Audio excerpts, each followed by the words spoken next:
berapa lama aku tertidur, atau kapan badai itu lenyap, tapi aku merasakan kehangatan api unggun menyapa wajahku dan membangunkanku. Aku mendengar gumaman di sekitarku.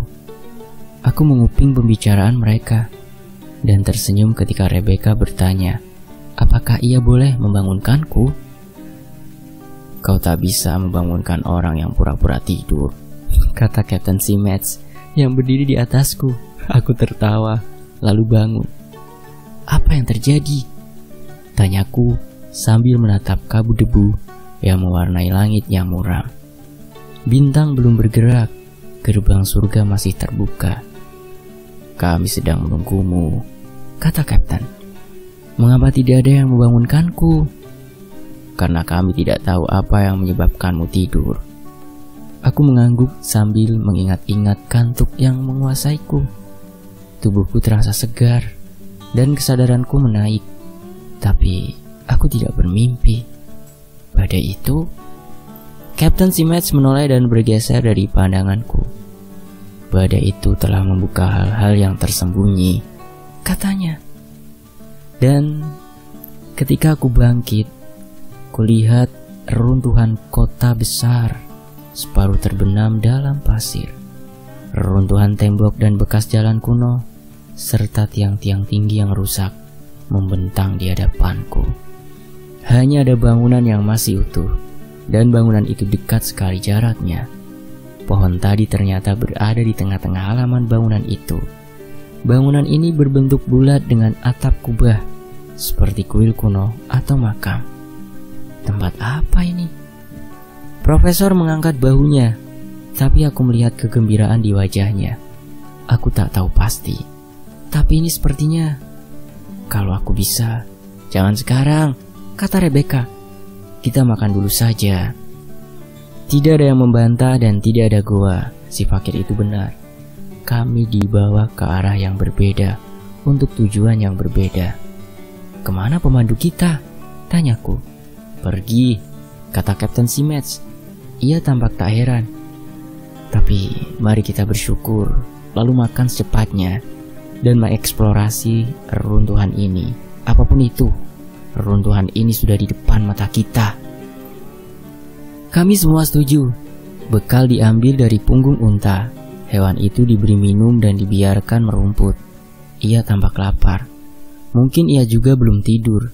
Kemudian setelah berdoa, Rebecca membentangkan sufreh dan menyediakan sarapan roti dan keju yang sudah dingin beserta buah jeruk. Kami makan dengan tenang, tetapi kami berkali-kali menatap bangunan-bangunan itu dan aku kembali bersyukur kepada Allah yang telah membawa kami sedemikian jauh untuk menggenapi lingkaran, kalau memang disinilah tempatnya. Kapten Simets tidak menunjukkan rasa kecewa, meski badai itu tidak mengungkapkan goa atau kerangka manusia. Kalaupun ia tahu apa yang membawa kami ke sini, tidak mungkin ia diam saja. Si fakir belum kembali. Kami tak bisa menunggu lebih lama lagi. Gelas dan piring sudah dibersihkan dan dikemasi. Lalu kami berangkat ke bangunan bundar itu. Setiap reruntuhan kuno memuat barang berharga, katanya. Dan kini reruntuhan itu ada di depan kami. Bintang yang diam di atas sana entah mengapa bertambah terang cahayanya, sehingga profesor bisa meneliti struktur bangunan itu. Saat kami mendekatinya, ia menunjukkan sisa-sisa tiang yang melingkari bangunan dan sisa-sisa tiang serambi di bawah atap kubah. Ia mengelilingi bangunan itu dengan hati-hati. Ia mengira-ngira tinggi dan lebarnya, mencari petunjuk usia dan kegunaannya sesuai perintahnya. Kami mengikutinya dalam satu barisan, mengikuti jejaknya agar kami tidak secara sengaja merusak artefak apapun dalam kegelapan. Ia senang ketika mengetahui bahwa ada 4 pintu terbuka yang menghadap ke 4 arah kompas. Pintu ke arah barat tepat menghadap pohon. Cahaya juga masuk dari atas atap. Ini mungkin karena atap itu rusak sebagian atau memang dirancang untuk menerima cahaya. Tapi ia tampak terkejut ketika tidak menemukan tanda-tanda nyata dari eksteriornya. entah itu tulisan atau prasasti dalam bahasa apapun. Jarang sekali ada kuil atau makam dengan arsitektur secanggih ini, katanya sambil berjalan melintasi jalan menuju pintu timur. Wajahnya tampak kecewa ketika cahaya senter Captain Simage hanya menemukan sebuah konstruksi bulat dari batu-batu hitam. Konstruksi itu tingginya sekitar 1 meter dan mungkin berdiameter sekitar 3 meter. Ia mengira itu semacam altar. Konstruksi itu berada tepat di tengah bangunan, di bawah atap yang terbuka. Tidak ada benda lain di dalamnya, hanya pasir yang menutupi lantai. Tapi ternyata ada sesuatu yang lain. Walaupun mendapat cahaya yang cukup terang dari bintang, ruangan dalamnya lebih gelap dan lebih misterius daripada makam. Ada rasa takut merayap di hatiku. Udara menjadi terasa berat dan lembab di paru-paruku, seperti ada sesuatu yang mengerikan sedang menanti selama ribuan tahun. Aku mulai berzikir dalam hati, berjalan pelan dan tenang. Ketakutanku bertambah setiap aku melangkah, sampai kami berkumpul di sebuah benda melingkar dari kayu di tengah-tengahnya, yang berada di atas tumpukan batu-batu hitam yang membentuk lingkaran. Tidak ada altar, kata profesor. Mungkin ini dulunya sumur. Aku tidak akan mau minum air dari situ, kata Rami. Profesor mengangguk. Kukira tak ada air tersisa di sana. Ini sepertinya kayu cedar. Kayu seperti ini tahan lama. Ia berjongkok dan mulai memeriksa batu-batu di sekitarnya dengan kaca pembesar. Ia meneliti setiap batu dengan senternya, memeriksa satu persatu dari lapisan atas hingga ke bawah. Pemeriksaan itu berlangsung agak lama. Dalam kesunyian yang panjang, Ali dan Rami mulai menggigil gelisah. Mata mereka menatap kabut gelap. Mereka juga merasakan kerinduan gelap yang terkandung dalam ether di sekitar kami. Mereka bergerak mendekati Captain Simage yang berdiri di sisi sumur aneh ini. Ia sedang membersihkan pasir dari kayu itu. Rebecca memperhatikan gerakan kedua orang itu. Lalu ia mendekati ayahnya. Ketakutan kami makin mengental. Hanya profesor yang sepertinya tidak takut. Batu-batu ini dipotong dari batu hitam, katanya sambil berdiri setelah melakukan pemeriksaan di bagian bawah. Batu ini menghitam karena api. Sungguh aneh. Rebecca bertanya apakah sisa-sisa reruntuhan ini perlu dijelajahi lagi.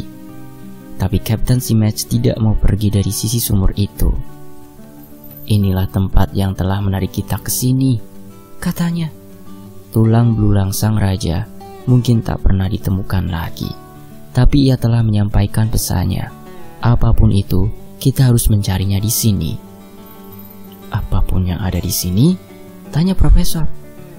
Tidak ada tanda-tanda atau simbol sesuatu. Bahkan sebait puisi pun tidak. Bangsa apa yang membangun tempat ini? Lokasi tempat ini tidak pernah disebut-sebut dalam legenda atau mitologi apapun. Ini sepertinya belum pernah ditemukan orang. Ia menghela nafas lalu menggeleng. Kalau saja Syekh Hadi ada di sini, pengetahuannya tentang simbolisme religius purba jauh lebih banyak daripada aku. Tapi di sini tidak ada simbol apapun, kata Rebecca. Memang tidak ada tanda-tanda simbol, tapi arsitektur bangunan itu sendiri merupakan simbol yang punya arti dan struktur yang mengelilinginya jelas signifikan.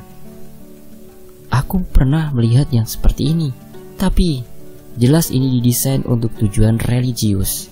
Lingkaran kayu yang terbuka ini tampaknya sama dengan lingkaran sumur. Mungkin ini adalah...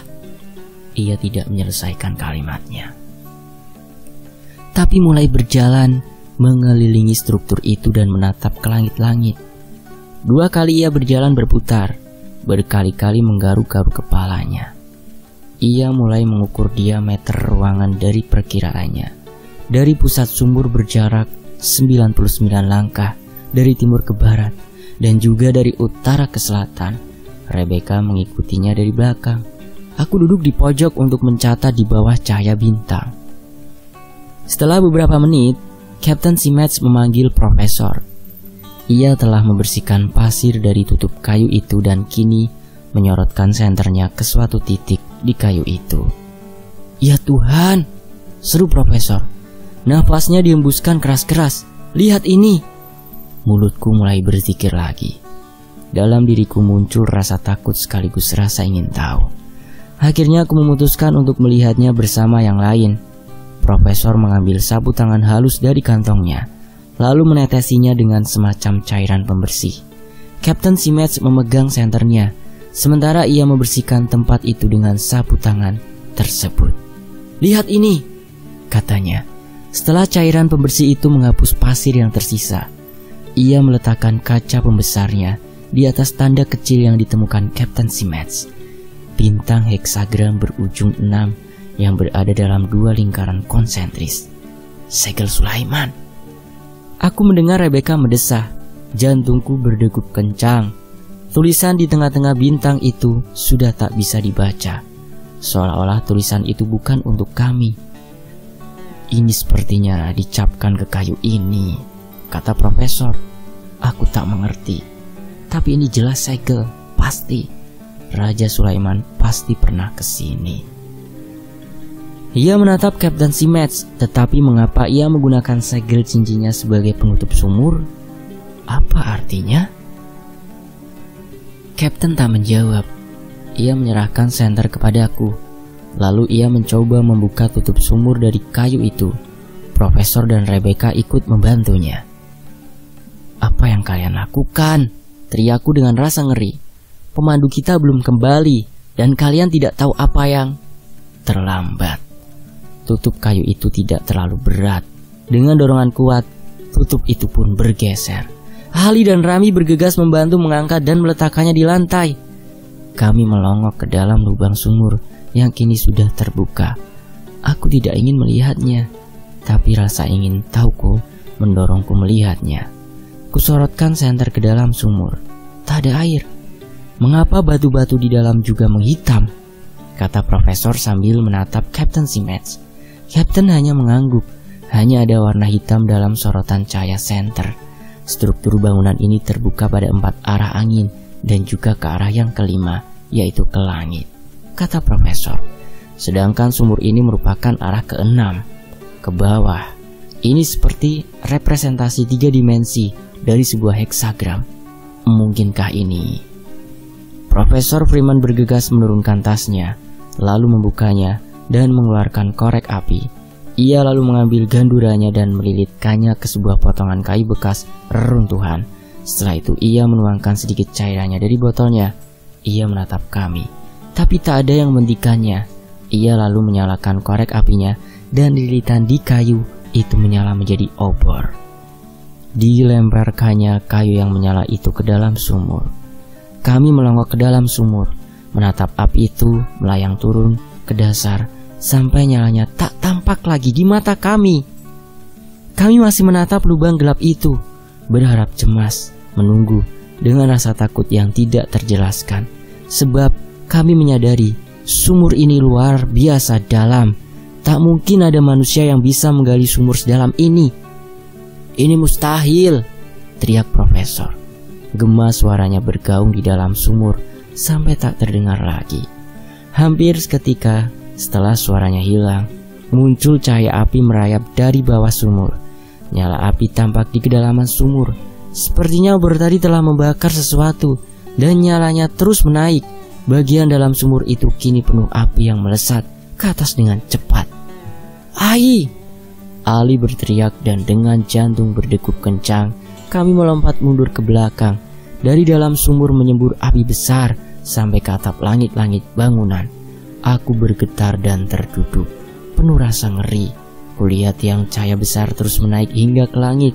Dengan mata kepalaku sendiri aku bersumpah, kulihat api itu naik menembus lubang dari bangunan ini, melesat hingga ke angkasa, sebelum akhirnya turun kembali.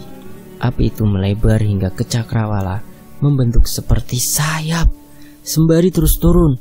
Lalu api itu turun kembali ke tempat kami berada. Dari dalam lingkaran api itu muncul jeritan mengerikan. lalu meledaklah gumpalan-gumpalan api. Suara ledakannya mengguncang atap dan bangunan di sekitar kami.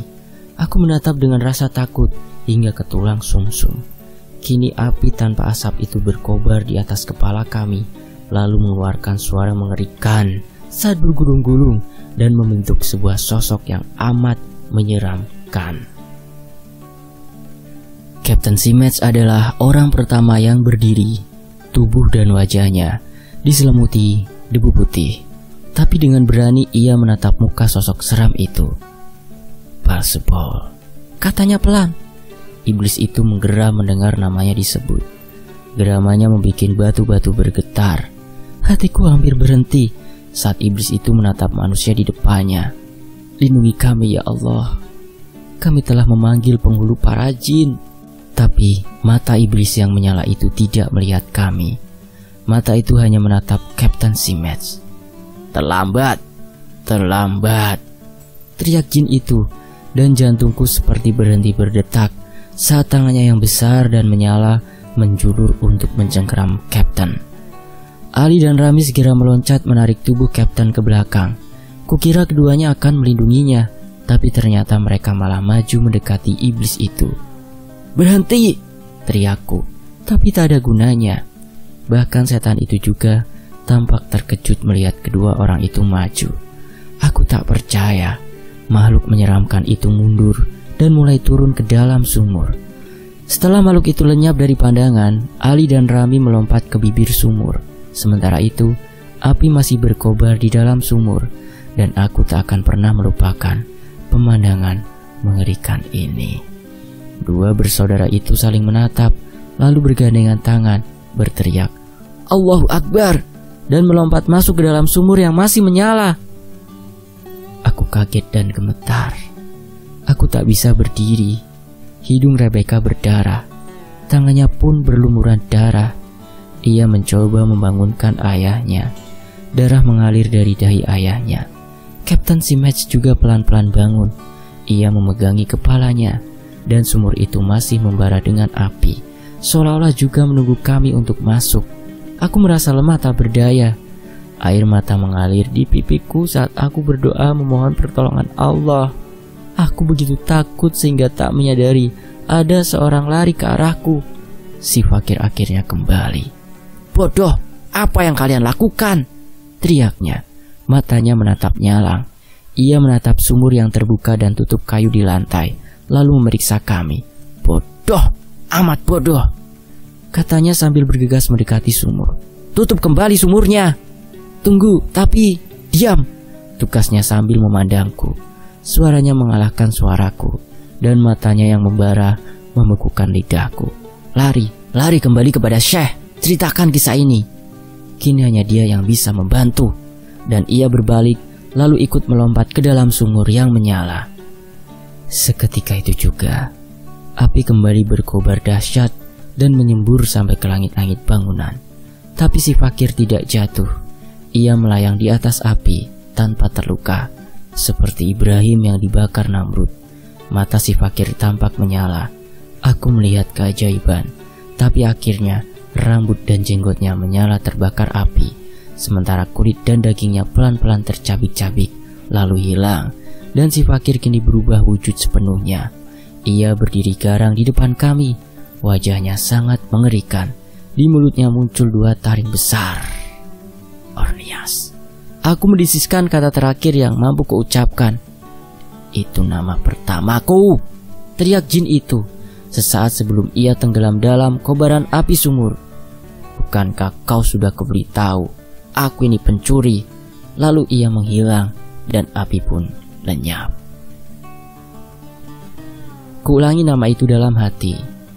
Perintah si fakir yang ternyata adalah Ornias telah membuatku tak bisa berkata apa-apa. Walaupun aku sedih dan takut, aku tak bisa berpikir apa-apa kecuali mencari Syekh. Aku tak punya kekuatan lagi untuk membangunkan orang lain. Aku hanya bisa memberi isyarat kepada mereka untuk mengikutiku meninggalkan tempat terkutuk ini. Kapten Simets menatap ke dalam sumur yang gelap sambil menyorotkan senternya. Rebecca tak mau meninggalkan ayahnya. Karena itulah aku segera berlari di gelap malam. Aku seperti dipaksa oleh perintah si fakir yang telah lenyap di telan api. Aku berlari keluar dari reruntuhan hingga sampai ke puncak bukit pasir. Aku terjatuh berguling-guling di atas pasir gurun. Lalu aku terus berlari sampai tak bisa berlari lagi. Akhirnya aku jatuh, haus dan letih, sendirian di bawah bintang-bintang yang tak bergerak. Sinar matahari membangunkanku. Panasnya seperti membakar alis mataku dan mengejutkan batinku yang letih. Aku baru saja gemetar kedinginan di gurun dan dibutuhkan beberapa menit sebelum aku sadar betul. Matahari yang cerah akhirnya keluar. Kuangkat kepalaku untuk menyambutnya. Jiwaku menyapanya setelah melalui malam yang panjang. Setelah badanku hangat, baru aku sadar bahwa aku berlari tanpa membawa air dan makanan. Aku berlari dengan kekuatan yang tak membutuhkan air dan makanan. Hampir saja aku tertawa. Aku telah berhasil bertahan dari angin badai dan iblis yang paling perkasa. Dan dengan pertolongan Allah, aku akan memenuhi tugas yang membakar hatiku. Matahari muncul dari arahku berlari. Sambil melupakan kesedihan, aku berjalan ke barat, lalu ke utara melintasi Urk. Selama 3 hari 3 malam, aku berjalan sebelum akhirnya diingatkan akan sholat oleh serangga-serangga gurun. Lalu, orang-orang Tuareg menemukanku dan aku dibawa ke Agades. Di sini aku dirawat dengan baik, terombang-ambing antara sadar dan tidak. Aku menanti-nantikan kedatangan Syekh. Seminggu atau 2 minggu atau sebulan, aku tak tahu telah berlalu. 2 perempuan yang merawatku tak mau memberitahu. Tidak ada orang lain yang menjengukku. Mereka masih saja berbisik-bisik di luar pintu, tapi aku tak lagi mendengarkan. Penaku telah menulisi kertas-kertas ini. Semua sudah ditulisi berdasarkan ingatan yang menyedihkan. Aku telah berhenti menangis dan tinta telah kering. Cerita telah dikisahkan dan tugasku hampir selesai. Selama berhari-hari aku tidur, aku merasakan ketidakpastian. Aku selalu bermimpi bertemu Syekh. Sampai pada suatu pagi kulihat ia duduk di sisiku. Bibirku menyebut namanya pelan-pelan, sebab aku masih belum yakin apakah aku bermimpi atau tidak. Akhirnya aku mencium tangannya dan menangis. Beliau menyambutku dengan ucapan yang lembut sambil memegang kedua tanganku. Kehadiran Syekh memulihkan semangatku. Sentuhannya meringankan hatiku, seakan-akan ia menyedot semua hariku yang muram. Aku merasa yakin bahwa beliau sudah tahu semua yang terjadi. Aku berusaha mengatakan sesuatu, tapi ia cuma menggeleng. "Jangan bicara," kata beliau. Suaranya sangat tenang. Beliau membuatku tegar saat menyentuh dahiku dengan telapak tangannya dan memegang pergelangan tanganku dengan tangannya yang satunya lagi.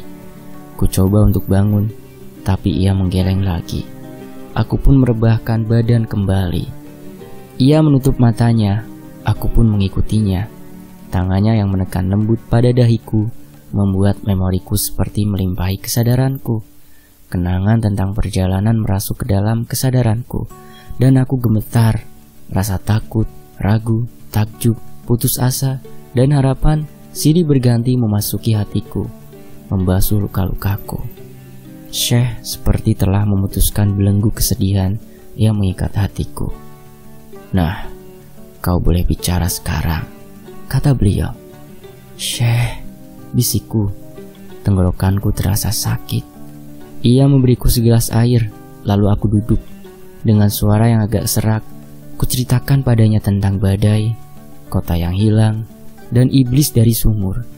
Ia mengangguk sembari menunjukkan catatanku di meja. Aku sudah membaca penjelasannya. "Syekh, si fakir atau jasus, ia punya banyak nama, tapi ia terbakar dalam api. Ternyata dia Ornias, jin dalam kisah Sulaiman itu. Dia tidak bisa bersembunyi dariku," kata Syekh dengan lembut. "Dia adalah pembimbing yang baik dan berhasil membimbing kalian dengan baik. seperti yang telah kau catat. Tapi dia jin, satu bangsa dengan jin itu, Basebo. Ya, sama-sama jin, tapi beda. Engkau tak tahu kisah lengkapnya atau kebenaran dari nama-nama yang disandangnya. Balsebol sudah merasakannya dari jauh dan ia bersembunyi. Bahkan sejak Ornias menjumpai jiwa Raja Sulaiman dalam diri Kapten Arun. Andai kalian bersabar menunggu kedatangan si fakir untuk membuka penutup itu, maka bahkan penghulu para jin sekalipun tidak akan berdaya di hadapannya, dan dia akan memberi kabar baik karena dia juga seorang utusan. Utusan? Kabar baik? Aku tahu aku tak boleh bertanya lagi. Meskipun aku tak tahu apa lagi yang harus kukatakan. Aku sangat heran ketika mengetahui bahwa Syekh sudah mengetahui identitas asli dari si fakir. Syekh tersenyum. Engkau telah belajar bahwa betapa banyak hal yang tak engkau ketahui, anak muda. Setidaknya perjalanan ini menyadarkanmu akan hal itu. Di lain waktu, mungkin pengetahuan kecil ini akan membuatku gembira. Tapi kali ini, aku hanya bisa merasakan beban pertanyaan yang tak terjawab, bercampur rasa sedih dan kehilangan. Syekh, Ali dan Rami, mereka tidak gagal dalam tugasnya. Mereka menutup gerbang dengan tubuh manusia mereka agar tidak ada jin lain yang berani maju. Mereka ditangkap karena alasan ini, dan kita harus mencari mereka sekarang. Ayo, kamu sudah cukup sehat. Tugas sebagai juru tulis belumlah tuntas. Ali dan Rami ditangkap. Denyut jantungku berdetak lebih cepat. Dunia jin? Semoga Allah melindungi mereka berdua. Aku tak ragu bahwa Syekh telah mengetahuinya. Seorang kutub adalah kutub atau poros dua dunia. Dunia manusia dan jin. Tapi dulu, aku selalu menganggap dunia jin adalah kiasan. Tapi kini aku yakin seyakin-yakinnya bahwa dunia itu ada. Aku sedikit gembira karena mengetahui kedua sahabatku masih hidup. Meskipun aku malu ketika ingat diriku meninggalkan begitu saja Kapten, Profesor, dan putrinya. Aku memohon untuk mencari mereka, namun Syekh menggeleng saja. Malam panjang mereka belum usai. Hanya engkau yang diberi jalan aman sampai subuh. Tapi jangan takut, sebentar lagi engkau akan bertemu mereka lagi. Jalan aman? Syekh, bisakah Ornias semestinya menyelamatkan kami dengan memperingatkan kami agar tidak membuka pintu? Ia bisa meramal masa depan, kan? Ketika gerbang surga terbuka, tidak ada masa lalu atau masa depan, anakku. Pantas. Lalu bagaimana? Cukup. Kata-kata tidak akan memuaskan. Rasa ingin tahu hatimu. Besok, gurun pasir akan mengungkapkan kebenaran kisah ini. Gurun pasir lagi? Aku mendesah. Walau aku tidak begitu takut lagi dengan kemungkinan yang akan terjadi. Syekh ada di sini, pemandu yang sempurna, dan beliau memancarkan energi baru yang menyembuhkan tubuhku. Keraguan kini telah punah, karena cinta telah mengalahkan keangkuhan akal, dan kini hatiku hanya bisa berkata, taslim. Aku menerima dengan senang hati. Aku cepat-cepat ganti baju dan berjalan mengikutinya. Aku amat gembira, karena kini bisa mengikuti lagi langkahnya. Beliau mengajakku ke tempat Amenukal yang sedang duduk-duduk bersama putranya, Aveno, sembari minum teh. Mereka berdiri saat kami masuk. Selamat datang kembali, kata Amenukal sembari tersenyum. Senang melihat Anda sudah sembuh. Aku menundukkan kepala kepadanya dan putranya, dan mengucapkan terima kasih atas segala kebaikan mereka yang telah menyelamatkanku. Tapi aku kemudian meneteskan air mata ketika mengingat teman-temanku yang kutinggalkan di gurun. Kekerasan sering kalah oleh cinta, juga kesedihan. Amenukal tidak berkata apa-apa, tapi Aveno menatapku dengan muka masam. Sepertinya ia tak senang karena kami membebaninya. Ayahnya menyuruhnya mengambil teh dan makanan ringan untuk tamunya. Ia menatap kami sebelum pergi menjalankan perintah ayahnya. Maafkan putraku, kata orang tua itu. ia tak tahu soal perjalanan Anda dan tidak memahami air mata Anda. Syekh mengangguk. Sejatinya air mata adalah darah hati. Kesedihan mengubahnya menjadi air. Oh, jawab Amenukal. Aku takut putraku mempelajarinya sebentar lagi. Aku menatap terbengong-bengong, tak paham apa yang mereka bicarakan. Yang ku tahu adalah Amenukal tampaknya tahu sesuatu tentang tujuan kami. Ia lebih tua ketimbang Syekh. Ia sangat berpengaruh dan berkuasa, meski nampak rendah hati dan berwibawa.